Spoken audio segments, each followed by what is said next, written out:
Salut les amis, Sagurus. Aujourd'hui on se retrouve pour un nouveau type de vidéo. C'est en fait c'est un site web que j'ai vu sur Twitter qui nous permet de voir l'échelle de l'univers. Donc on va découvrir ça ensemble. Donc on va commencer sans plus tarder. Donc vous voyez que c'est traduit en plusieurs langues. Donc il y a anglais États-Unis, anglais d'Angleterre, chinois, japonais, tout ça. Donc français on prend. Donc Alors, donc ça a été créé par Carré Wang. Donc, on va commencer. Alors, donc voici, on peut pas mettre la pub. Dommage. Bon, c'est pas grave. Donc là, on a l'homme. Et attends, c'est moi ou attends, déjà, je vois en plein écran, désolé. C'est moi ou ah non, d'accord, on peut dézoomer avec la molette. Ok. Alors attends, donc ça un verre de terre. Si vous regardez un verre de terre, c'est plus grand que l'homme. Il tourne ça. D'accord. Hein? Je comprends rien. Attends, déjà, on va zoomer au maximum. Alors, il y a quoi? Échelle de Planck. Oula, attends, perso, je sais pas ce que c'est. Ni écume quantique. Ben, on va découvrir ça, écoutez. Alors, oula, d'accord. Là. Donc, c'est 0,0000, etc. 1 octomètre. C'est très petit. Pourquoi il y a moins 30... Ah, c'est moins 34 du coup? Je sais pas. Alors, bon, on revient au départ. Alors, donc, plus petite chose de l'univers, c'est une écume quantique. Selon les théories de l'espace-temps, l'écume quantique, aussi appelée écume d'espace-temps, est la base de la création de l'univers. Il est impossible de la mesurer ou d'observer, tant sa taille est petite. Oui, bah aussi 9 fois 10 moins 36, ça se comprend que c'est petit. Alors, l'échelle de Planck. L'échelle de Planck est une unité de longueur nommée LP. Il existe aussi le temps de Planck, qui est le temps nécessaire à la lumière pour traverser un LP dans le vide. D'accord, j'ai pas tout compris, mais ok. Et la corde. Selon la théorie des cordes, les cordes sont unidimensionnelles, mais vibrent dans toutes les autres dimensions. Mais ces cordes-là ne sont pas les mêmes que celles qui font voler votre cerf-volant. Donc les cordes pour cerf-volant, ou par exemple pour les AC, je pense, à peu près pareil, sont de 10 puissance 32 à 10 puissance 33 plus épaisses. Ouais, genre, imaginez la corde là, c'est ça. Imaginez, c'est la longueur de mon doigt. Alors une grosse corde, ouais, c'est ça fois ça, le tout c'est beaucoup quoi. Bon, ensuite au-dessus, bah de plus en plus grand, il y a quoi? Il y a rien, d'accord. Il y a vraiment rien en fait. Ok. Bon bah c'est bon ça bon ça. Mais comment ils font pour savoir la taille de... Comment ils font, les scientifiques font pour connaître cette taille? Je sais pas du tout. Que c'est si petit que même un appareil ça peut pas mesurer, je pense. Ah voilà. Un neutrino. Attends, sachant que Terre on était à 10 moins 34 mètres. Et là on est à 10 moins 24 je crois. C'est ça, moins 24.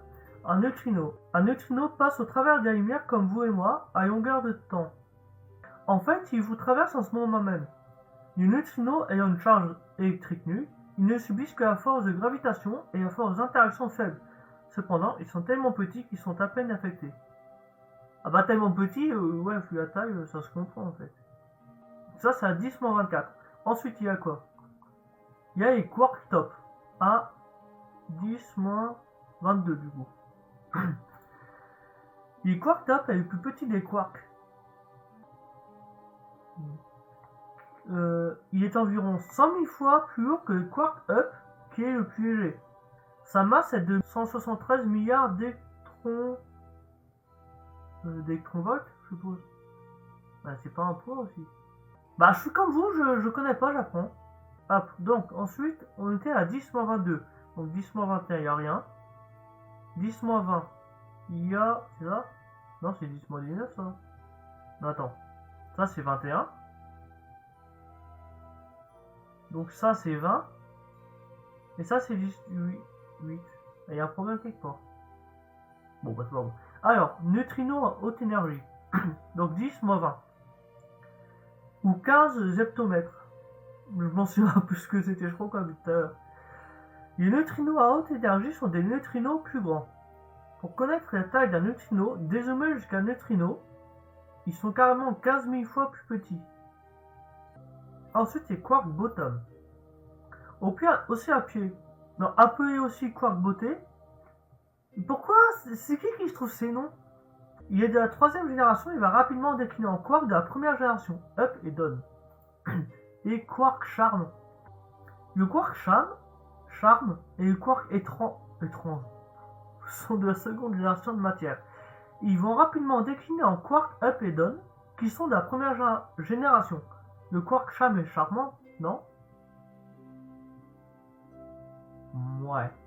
Donc ça, on était à 10 moins 19. Ah non, donc ça c'est 10 moins 20, et ça est 19, ok. Donc là on est à 10 moins 18, c'est ça. Le quark étrange. Non, on est à 19. Ouais. Ouais, il y a un petit problème, mais c'est pas grave. Les quarks étranges, mais ils ont pas de la DA? Ah ouais. Les quarks étranges sont très étranges. Ah yes! Ah, j'adore cette définition. Ils sont 50 fois plus hauts que les quarks up, mais ils sont plus petits. N'est-ce pas étrange? Ouais. D'accord. En plus, il y a un peu d'humour, ça c'est cool ça. Quark up. Alors. Moins 18. Il existe 6 variétés de quarks. Up, down, charme, étrange, top et bot. On n'était pas censé voir ça avant.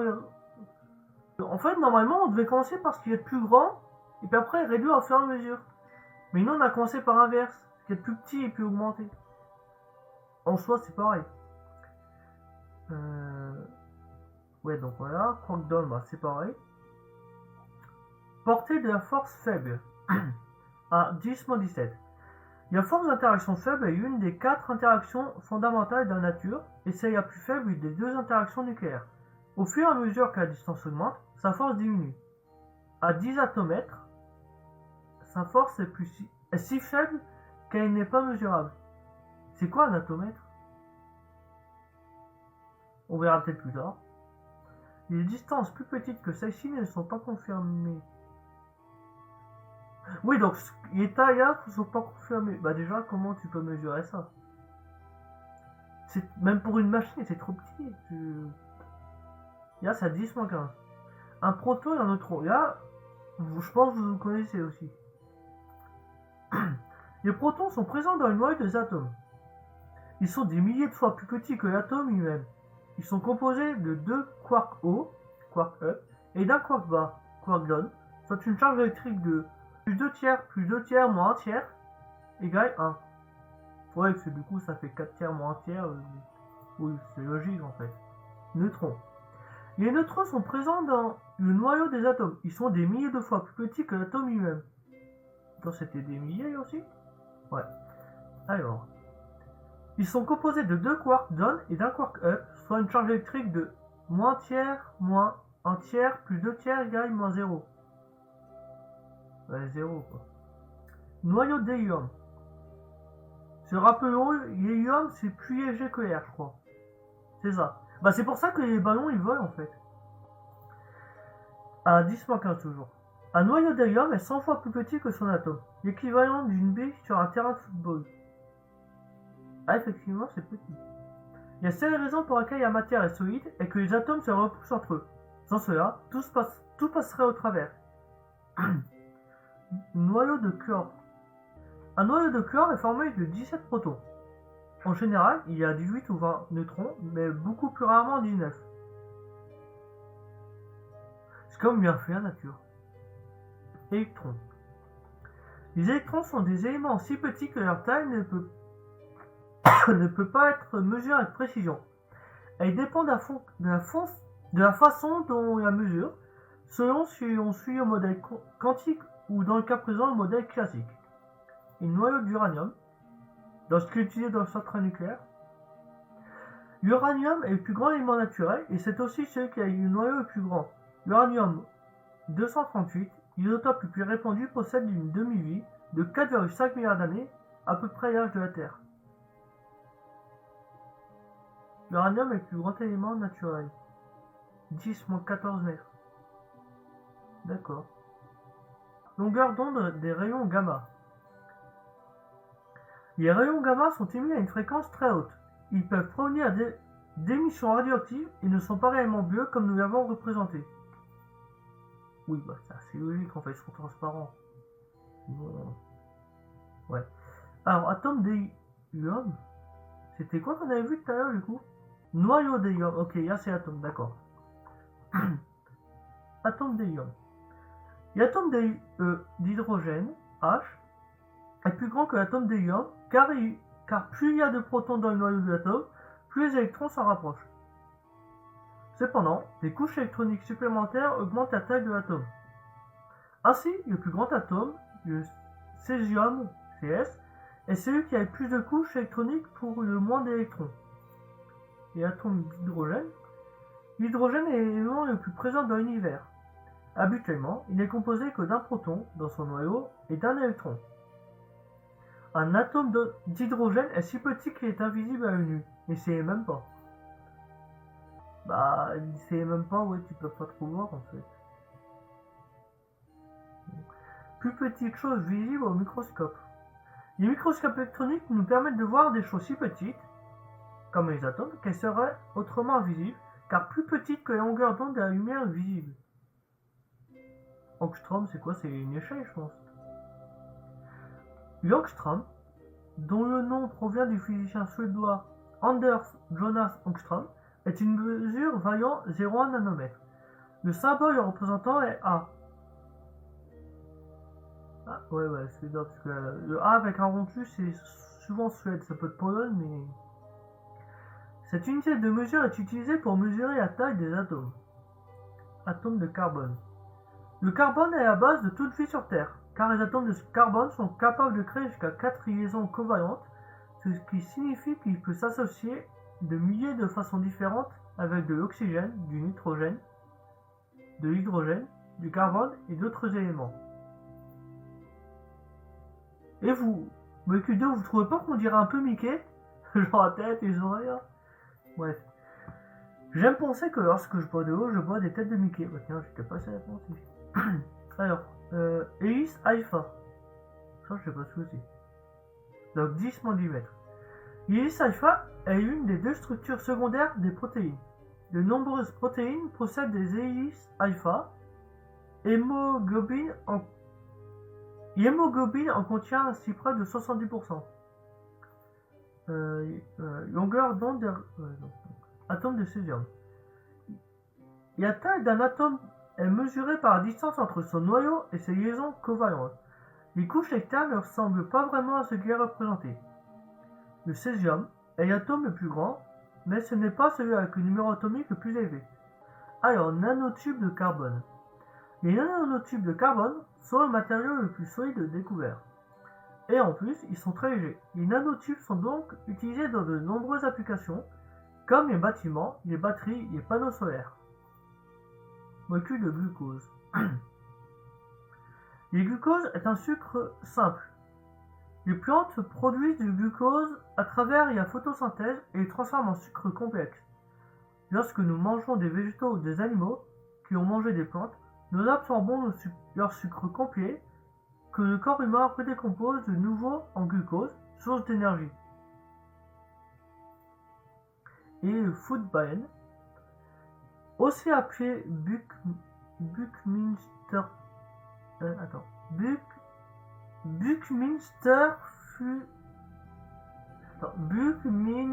fullerène. Oula. Ce sont des molécules composées de 60 atomes. La forme qu'elle représente s'appelle un icosaèdre tronqué, comme un banc de football. Une solution composée uniquement de Foodbaen est violette. Et le phospholipides, des noms compliqués. Les phospholipides sont des petites molécules magnifiques et fascinantes. Et comment ils savent s'ils n'auraient pas l'œil nu? Ouais. Et vous en avez des millions vous en avez des millions de millions dans votre corps. Ce sont en fait des lipides qui fabriquent les membranes cellulaires. Ça on l'a vu? Voilà, oui. Alors ensuite, les bicouches de phospholipides. Une membrane cellulaire est composée d'une bicouche de phospholipides. Ces bicouches se forment naturellement car les têtes sont attirées par l'eau, hydrophile, tandis que les queues la repoussent, hydrophobe. Les parties hydrophobes se rassemblent entre elles pour éviter l'eau, formant ainsi une membrane. Et l'ADN, c'est la chose la plus présente sur le corps humain, je pense. Une seule cellule du corps humain contient 3 mètres d'acide ADN, ça veut dire acide on peut pas zoomer aussi. Acide ADN, c'est acide désoxyribonucléique. Acide désoxyribonucléique. Heureusement qu'on dit ADN quand même, heureusement qu'il ne faut pas dire le nom entier. Cet ADN, bien que ne mesurant que quelques nanomètres de large, comporte environ 25 000 gènes dans à peu près 3 milliards de paires de bases. Quand même. Circovirus porcin. Donc 10-8 mètres. C'est l'un des plus petits virus qui n'a besoin que de 3 protéines pour se répliquer. Si on considère les virus comme des êtres vivants, alors ce virus est le plus petit être vivant sur la planète. Ensuite, il y a les transistors. Les transistors sont les ordinateurs. Non, les transistors dans les ordinateurs sont de plus en plus petits. En 1971, ils étaient 400 fois plus grands et mesurant 10 micromètres. Ah oui, bah c'était déjà très petit. Aujourd'hui, on en est à 25 nanomètres. Ah oui. Bah à l'avenir, il pourrait être encore plus petit. Jusque quand? Bah ouais, mais attends, à un moment, ça peut être plus petit, c'est pas possible. Déjà en 71, c'était déjà très petit. Bah alors là... Bon, bref. Virus de l'hépatite B. L'hépatite B infecte de nombreux êtres humains. En fait, presque un tiers de la population mondiale. Ah oui, quand même, ça fait beaucoup, ça. Ce virus cause des vomissements, des inflammations du foie et parfois la mort. HIV. Le virus HIV infecte aujourd'hui 0,6% de la population mondiale et à cause du sida. Bien que le virus HIV soit très petit, si petit qu'aucun être humain au monde ne puisse voir de ses yeux, il peut pourtant tuer. Longueur d'onde des ultraviolets. Les ultraviolets vous permettent de bronzer. J'ai toujours cru que le soleil et la chaleur brouillaient votre peau et vous rendaient plus sombre comme un barbecue. Maintenant, je sais que ce n'est pas vrai. Ouais, d'accord. Mimivirus, à 10-6, -7. Cette petite chose fut découverte en 92 dans une amibe qui était juste 500 fois plus grande. Le mimivirus est d'ailleurs le plus grand virus connu, supplanté depuis par un mégavirus. Ouais, bah, ils s'embêtent pas pour trouver les noms, au moins. Bon, bah, vous dites. Bactériophage. Le phage, dans son appellation raccourcie, est un virus n'infectant que les bactéries. Mais sachant qu'une bactérie c'est mal, bah c'est mal, c'est mauvais. Un virus c'est mauvais. En fait c'est mauvais chez les mauvais, donc là c'est compliqué. Je trouve qu'il ressemble plus à un robot qu'à une forme vivante. Si tant est qu'un virus puisse être reconnu comme une forme vivante. Ouais non mais en fait ça ressemble pas à ça. Plus grand virus. Pendant longtemps, le plus grand virus connu s'appelait mimivirus, mais c'est désormais le mégavirus. Que des noms sympathiques pour des virus qui ne le sont pas.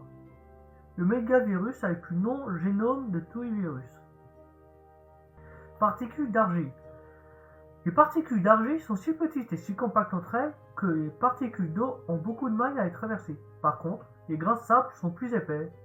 L'eau s'y glisse facilement. E. coli, c'est quoi E. coli? Il y a bactérie ça dit Escherichia ou Escherichia? Ouais.